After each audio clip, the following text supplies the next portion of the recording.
Brilliant. So, ladies and gentlemen, welcome to another edition of the RGM podcast with me, Carl Maloney. How are you doing? All right. And we've got a different story today. My old mate from Sheffield, Matt, is on the call today. Hi, mate. Well, first off, I'm from, I'm from, I'm from, I'm from, I'm from Doncaster. Oh yeah, well, I know you from. I'd seen you in gigs in Sheffield. Yeah, and Matt is one of the most passionate music loving people out there in the world, and we've had a bit of we've worked together in the last week or so on a little project that's been quite fruitful, and we've made a bit of a change in the music industry. But we'll come to that in a bit. We'll tease people with that. So for people that don't know who you are, Matt, tell us a little bit about you. Right, so um, I'm a 34-year-old from Doncaster, and I suppose uh, aside from being passionate about live music and bands, I'm a snooker and a pool player. But yeah, one of my biggest passions in life is like bands and live music, and yeah, yeah. So tell us a little bit about you growing up and your experiences of live music historically. Well,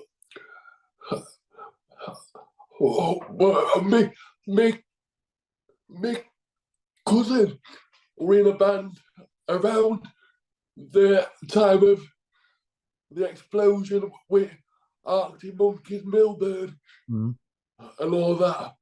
And he was in a band called Ego Parade, and they did gigs with like Bromheads, Jacket, and a band called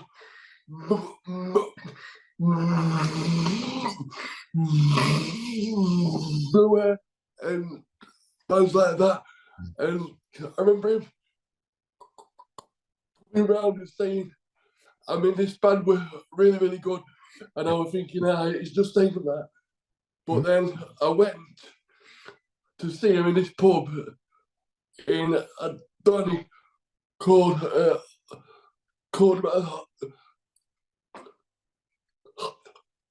the Leopard, and it were upstairs. So him and band had to literally carry me upstairs, and I'd sit at the front of the stage on a chair. But then when the gig started, this lass that were absolutely fucking gorgeous started talking to me, and we're like, so how do you know this band then? And I said, oh, that's my cousin. So I started talking to her, and I thought, this is all right, this being at a gig. And so then I went again, and again kept getting carried up flights of stairs and shit like that. And then I went to see a band in Rotherham called Arctic Monkeys, and they were being supported by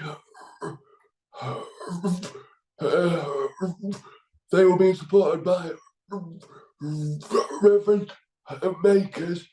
And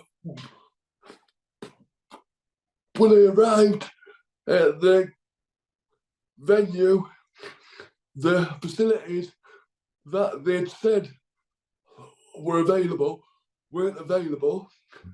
So then a bloke called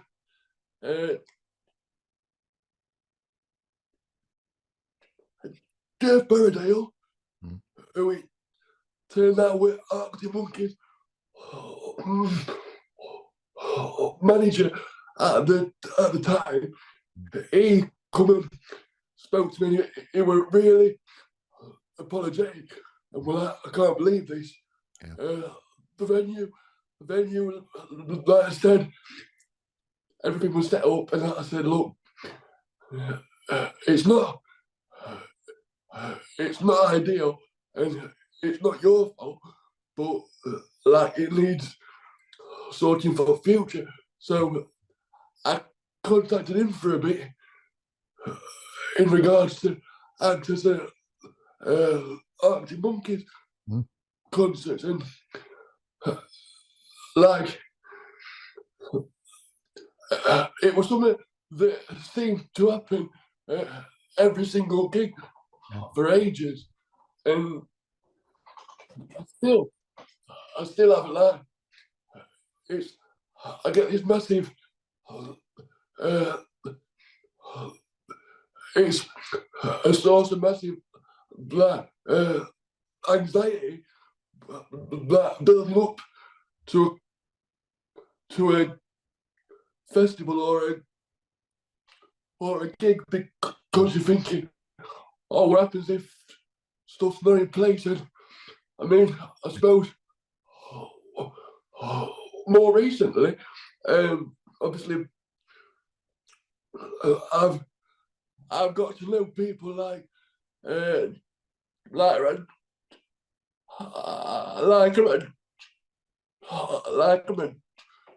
John McClure really well, and the amount of times where I've turned up at Reverend Maker's gigs, and I've had to ring him and say stuff's not in place, and he's had to put me on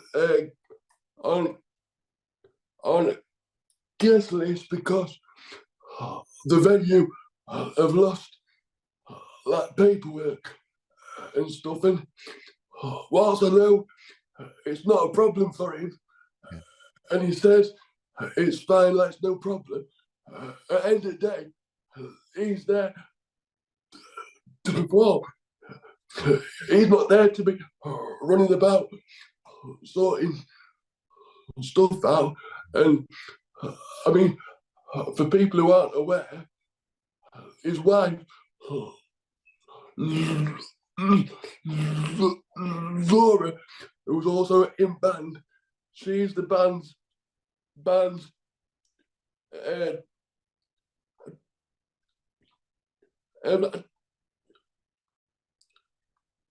she's the band's she's the boss, isn't she, mate? Tour manager. So like I've had to contact her and all, and it's just it is a massive ball. Like things are slowly getting better. Yeah. And compared to when I first started going to gigs, it's a lot better, but there is things that need sorting, and it is something that I'd like to actually do it on a day-to-day basis, like on sort of like a consultancy level, but speaking to festivals and saying, look, let's have a look at what you can afford, and with this amount of money that you've got, let's see what, because as much as like Tramlines is head and shoulders, that's the best for access in my experience. But even then, the first couple of times I went, on the day of the festival, I'd still not received my companion ticket. Thankfully, I know one of the organisers, partners. So I've been able to contact her and say I've not received my stuff, and when I've been at the festival, he's come and seen me and been like, people have had, people have had, and like people have had, people have had a rate bollocking for this. And I said, look, it's fine, but there's hundreds of people here that have got access needs. They don't all have the luxury of being able to contact your partner to sort stuff out. But then the next year, they sorted that out. They put a phone number so that people could contact if they had any problems. And like each year, they've like improved on the previous year, which I mean, you can't fault them. And like I've said in article, people are not always going to get it right first time, and that's all right, because ultimately, if you don't experience it and you don't know, then it's not going to be something that you're going to be thinking about. Whereas somebody like myself, and this is where I think I could maybe like benefit people. Somebody like myself, I don't just to think about stuff from my personal requirements, but like I've got my sister who's she's got autism and severe learning disabilities.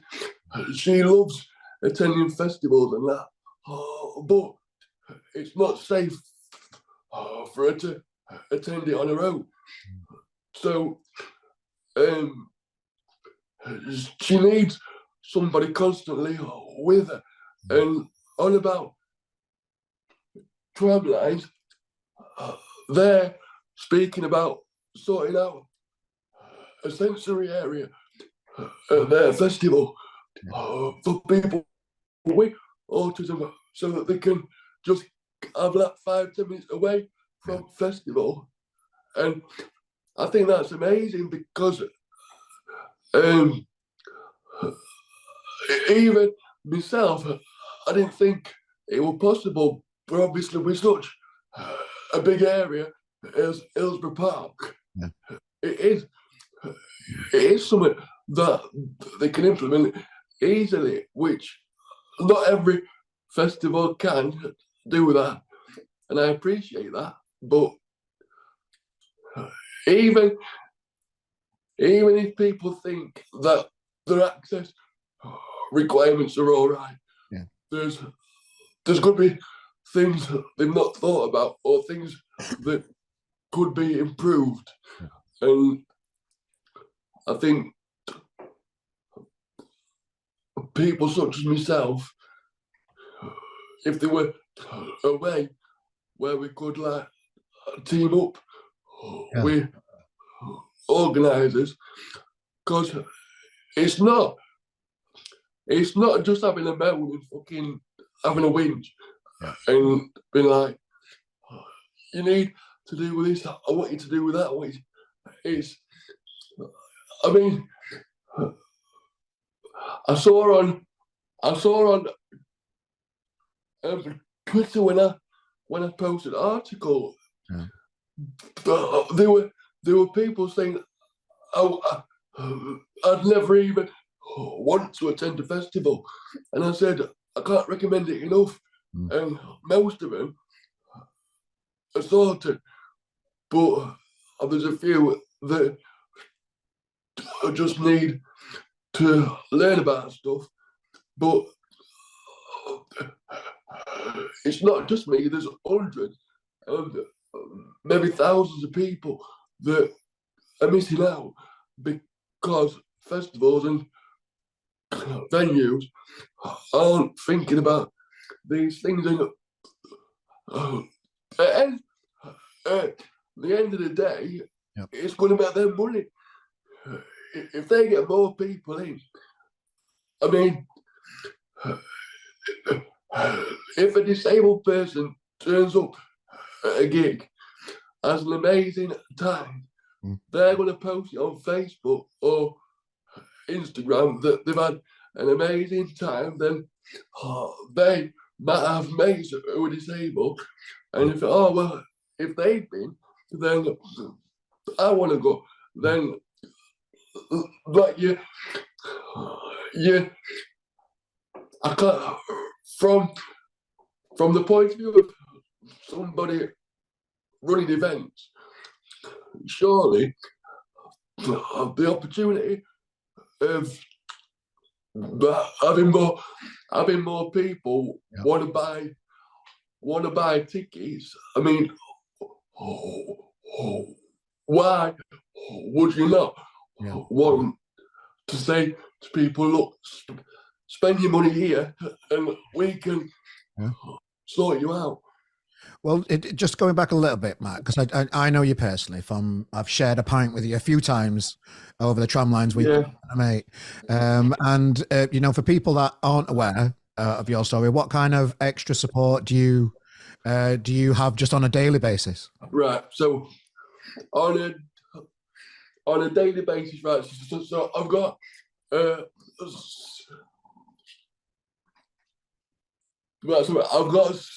cerebral palsy. So my left side is affected. So I've got a bit of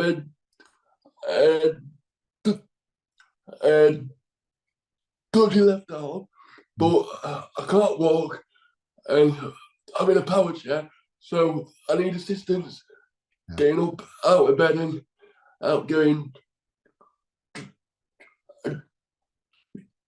like dressed and stuff. And once I'm in my chair, there's just things like I might need help making a sarnie or stuff like that. But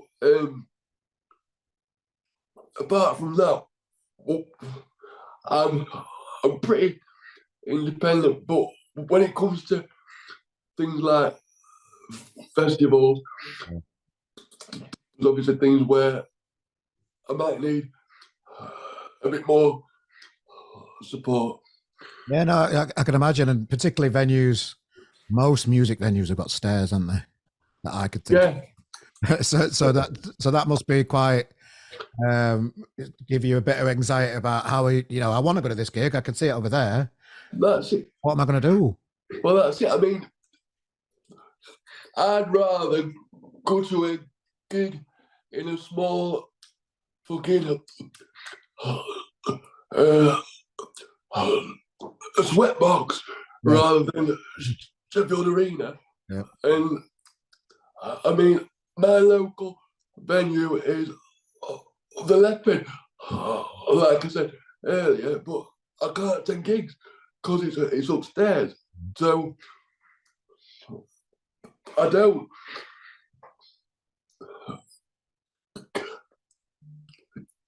Like, if facilities were there, I'd be in there every week watching small bands. And I do miss out on that sort of local bands. I mean,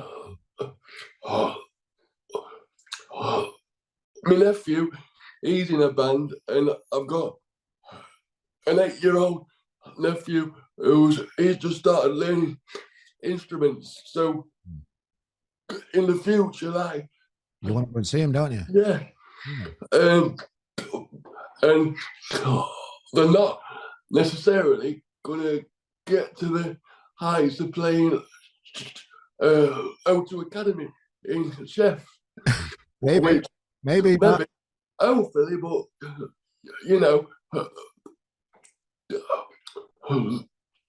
I'm a realist as much as an optimist. Yeah. And yeah, so I tend to go to between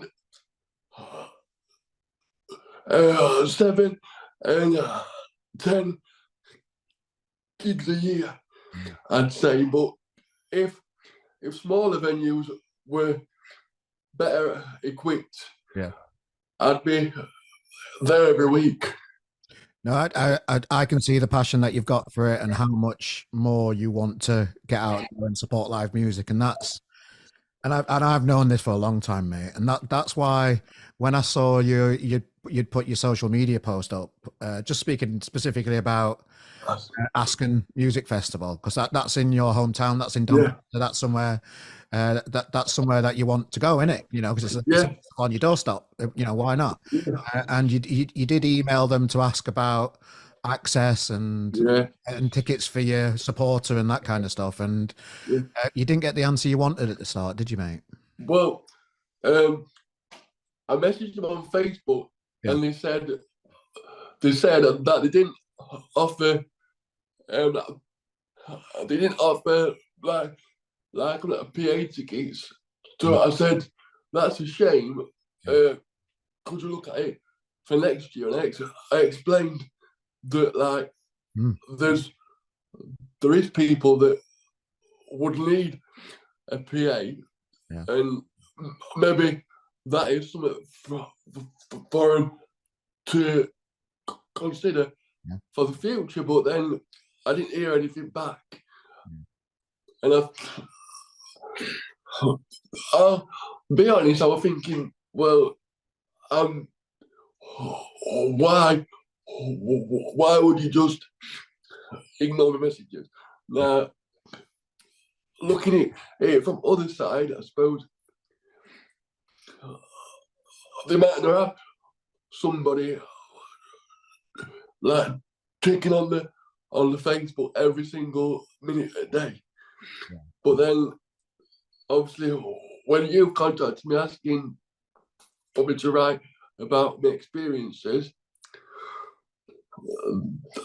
I think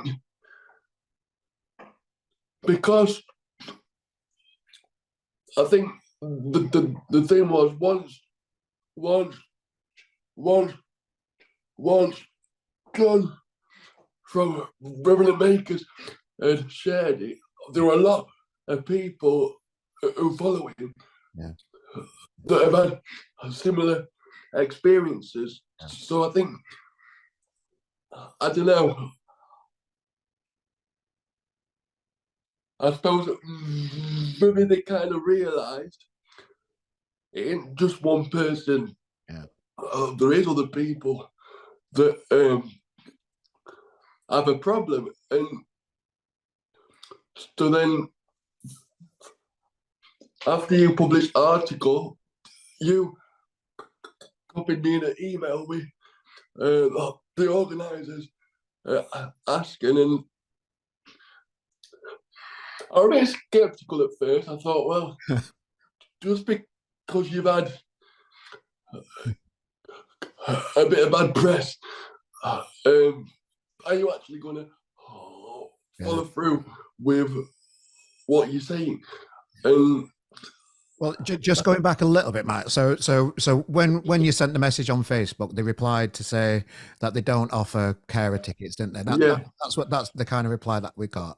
So when I saw your disappointment in that, and you put your post up on your socials, that's the first time when I thought there's something not right here. You know, there's a story to tell.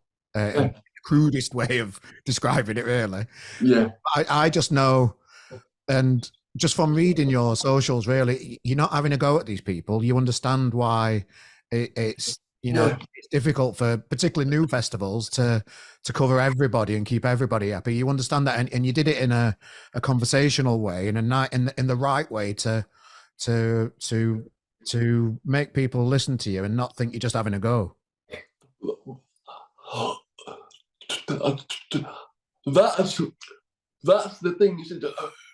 It'd be easy for people to read stuff on social media, and to kind of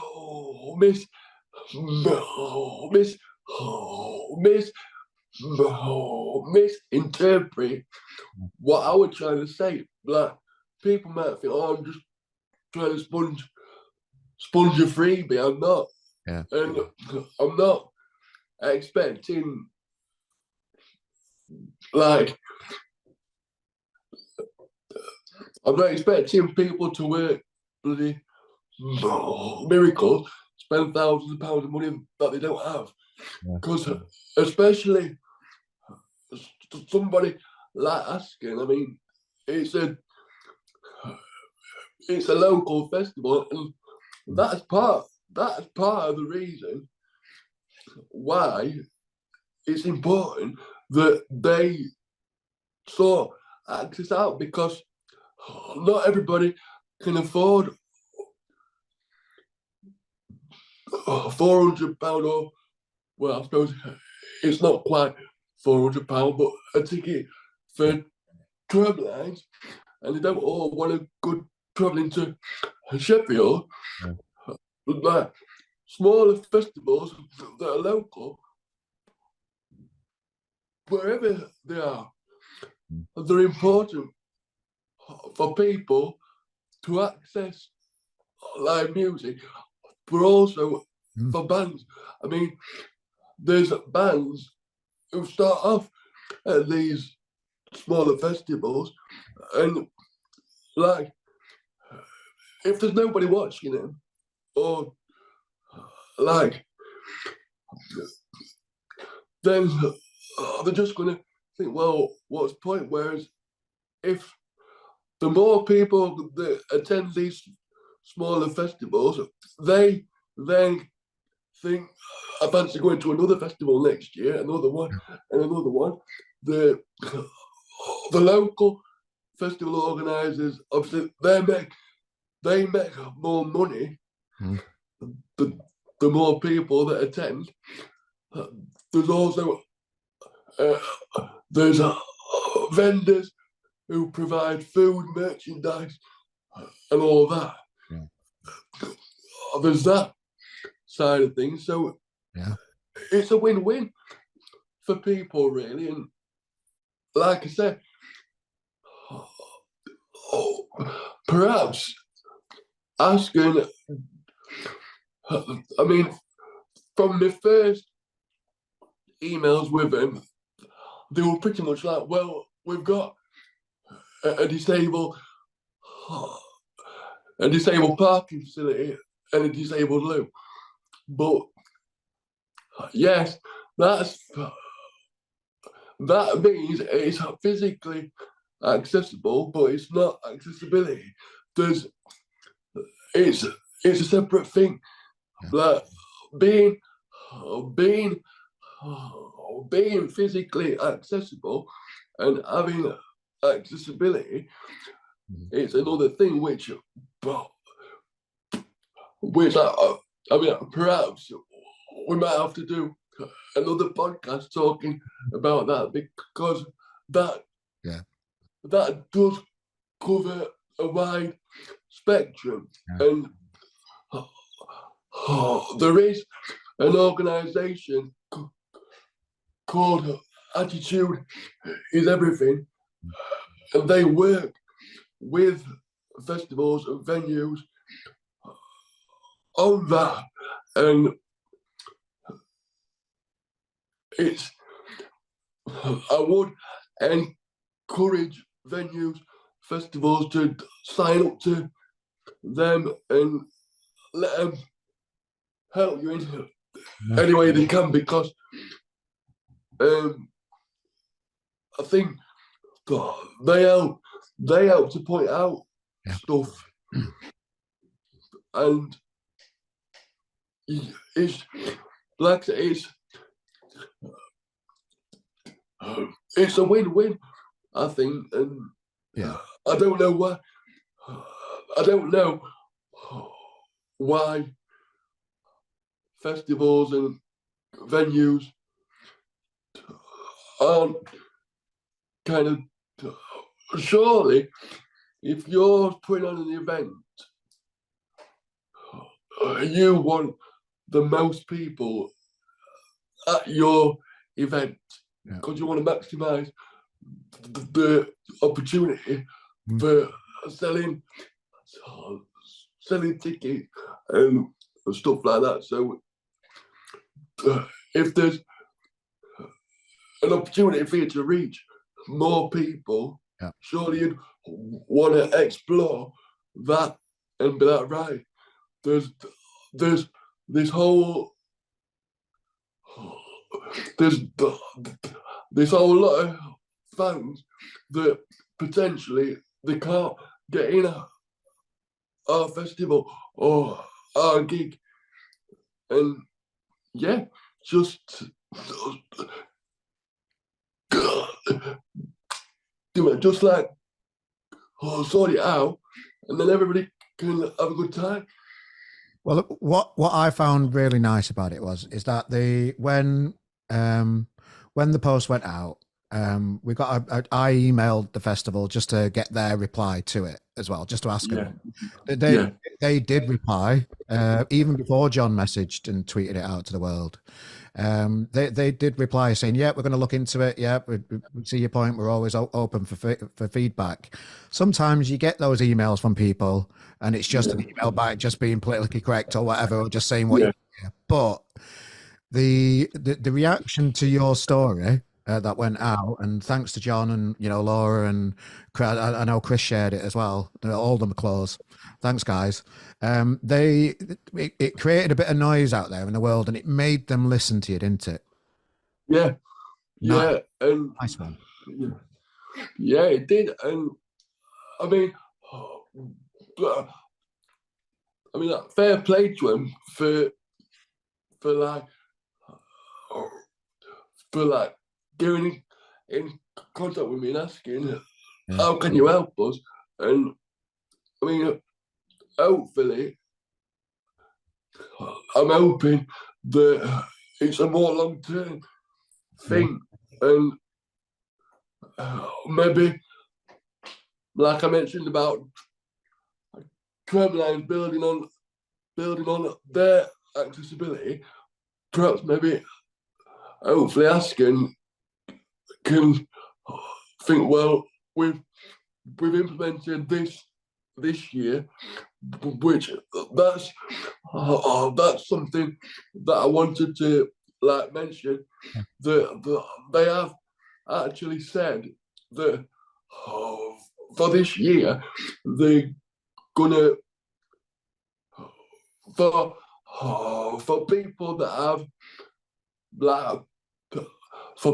have a PIP and that, if you send in your confirmation of your PIP, they have said that they will give you a 50% off for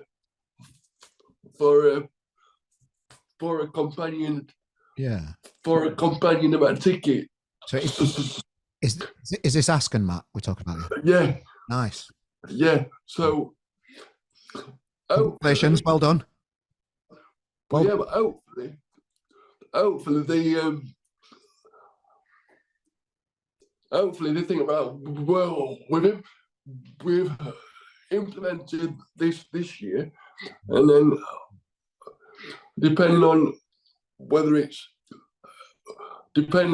a viable thing for him to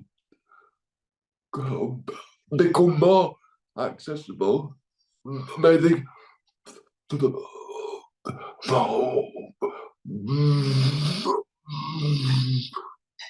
perhaps they can look at how they can improve it for 2024 and 2025 and carry it on from there.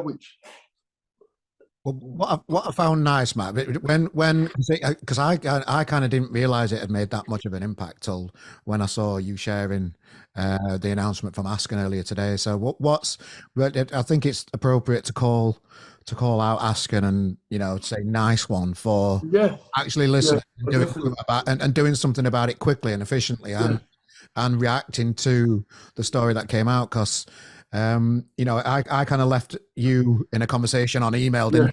And then, so have you had a few emails with them last week or so then?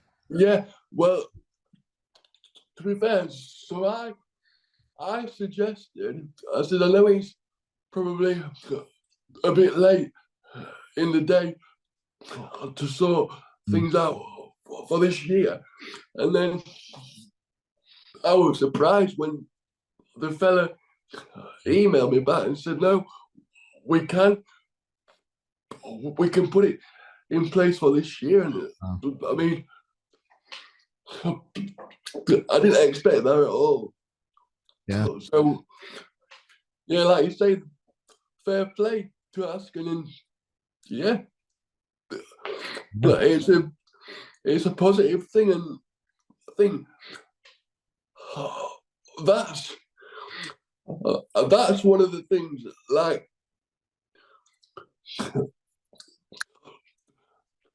well, when you said earlier, like, it's easy for people to misinterpret and think I'm just moaning and having a whinge, but actually, like,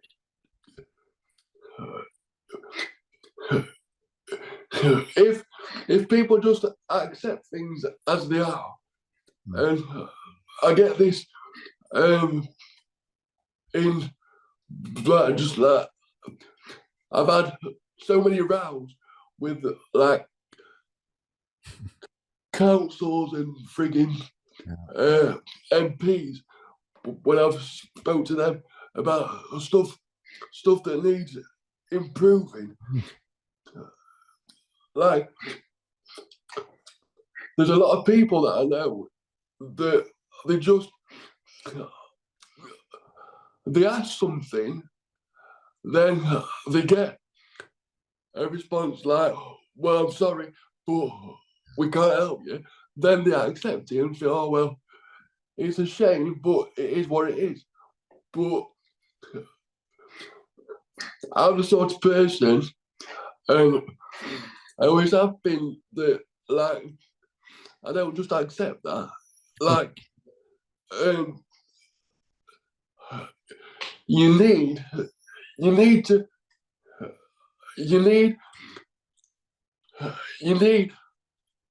have a bit of stubbornness about you, and I think there's our kind of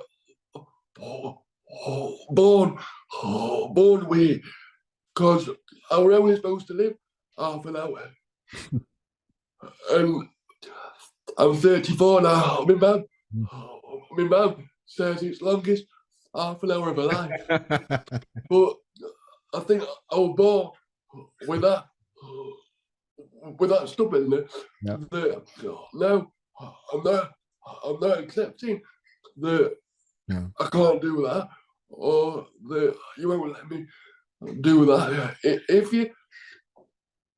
If you take things a bit further, at first people might think that, they might think, oh, he's a pain in the arse, and like, he's having a mouth again about stuff.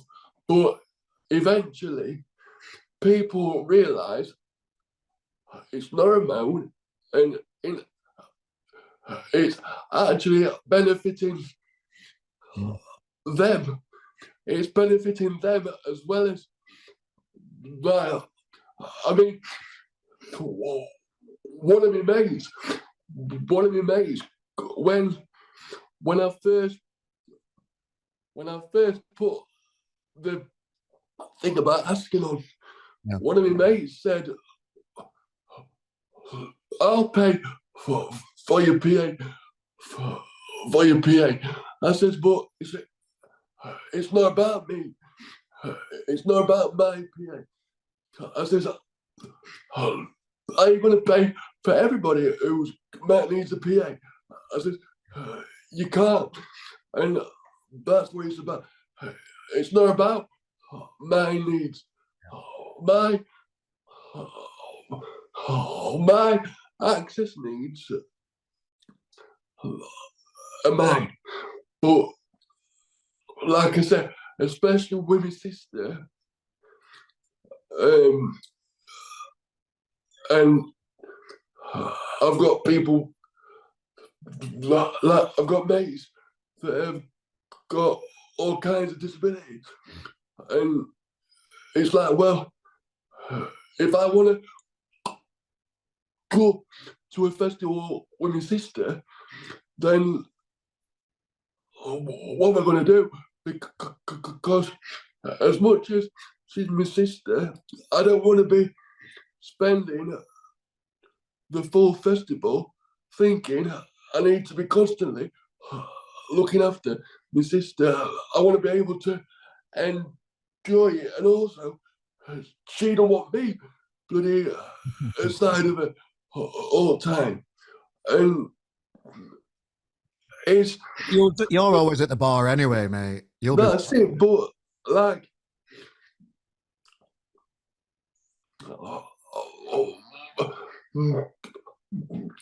I mean, perhaps these organisers and promoters, they don't think about this, and they think that accessibility, it is just a parking space, it is just that, but accessibility is a wide spectrum, and it is impossible, I suppose, for them to think of everybody because it is such a broad area. But like if somebody with access needs that aren't being catered for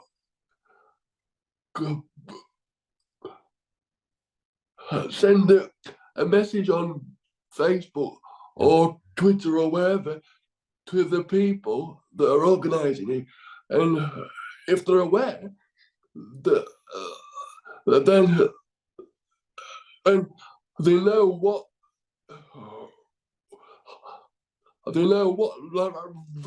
requirements people have, then they can sort of look at things and think, well, this is how much space we've got. This is how much spare money we've got. Is this actually going to cost anything? Because in a lot of things, it don't. In a lot of cases, it is just thinking about something that you might not have thought of. I mean, like when I went to Askern Festival last year, a mate of mine, she had a spare ticket because somebody couldn't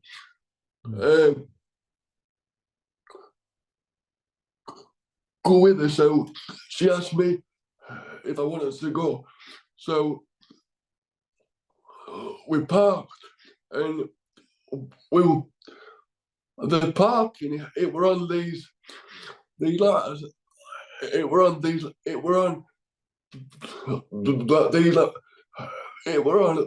stones.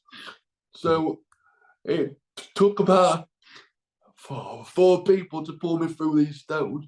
But then once we'd arrived at Askern, somebody said, "Oh, you can just park around there," and like if somebody had said that to begin with, then I wouldn't have pulled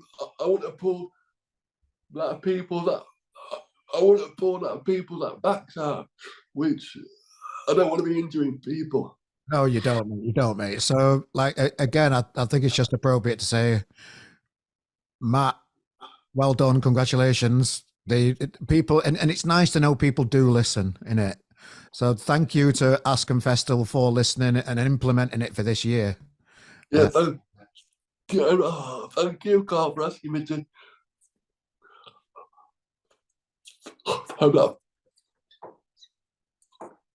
For asking me to share my story. You're welcome, mate. You're welcome, mate. I'm glad it's made a little difference. Yeah. And you know, you kind of forget, don't you? I've got this thing called RGM that's out there, and if other people are having experiences with Access and other festivals, tag in RGM when you send your tweets to these festivals. Yeah. Well, you know, raise awareness. You know, it's the right thing to do. Don't just settle for they won't listen, because they do. See, even if people even if people